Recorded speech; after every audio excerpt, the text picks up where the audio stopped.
Hey guys, how are you? I hope you're all doing very well. Well, in case you haven't noticed, I am now back in Australia. So this is a different setting. I know, my setting in Argentina was a little bit bland, just a blank wall. But yeah, that was always going to be the case for the years that I was over in Argentina. So my wife and I have actually moved back to Australia, and we're looking to start a new chapter in our lives, a very exciting chapter. And I also thought I would like to share with you guys my channel updates. Basically, updates to create a little bit of variation within what I do. Now, don't worry, my reviews are still going to be coming thick and fast. I love that. That is ultimately the motive for actually making videos.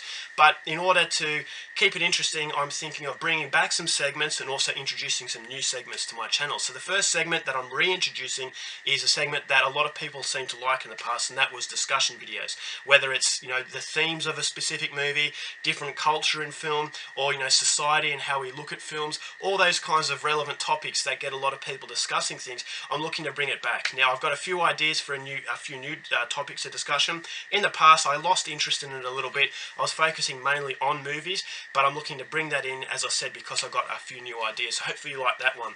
Then I've got also two new segments. So the first segment is going to be called Shock to the Past. Now, Shock to the Past is going to consist of movies that had shocked audiences in the 60s, 70s and 80s. Basically, they're going to be reviews, but they're not going to be star rated. They're basically going to be talking about how important these films were, what they did at that specific time, and how they've shaped horror today. So it's more of a discussion about these films done in a review type of way.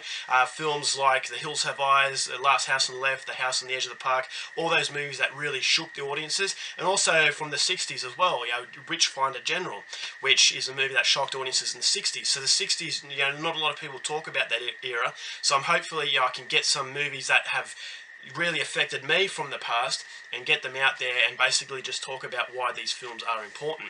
Then the last segment is going to be called Around the World with Foreign Cinema. Now, for example, I'm going to choose a country each episode, and I've got a whole wide range of countries in my collection.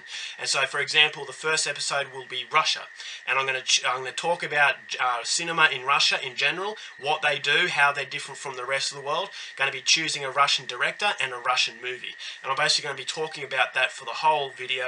And then the next week it could be Turkey, or it could be Argentina, Brazil, Chile.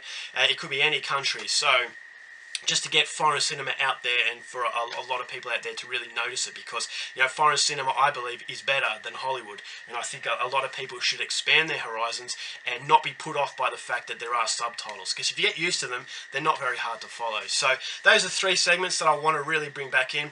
I really want to have a microphone for my production as far as my videos are concerned. Now, when it comes to production, I feel that content is more important, but a few of you have suggested that I get a microphone, and so in Argentina I really wasn't thinking of that, but as I said, I'm going to be buying a microphone soon, and hopefully that will make it a little bit clearer, and you can enjoy the videos a little bit more. So that's all I wanted to discuss for this evening. A review will be coming in the next few days once things settle down. So until then, keep watching movies, and I'll see you later.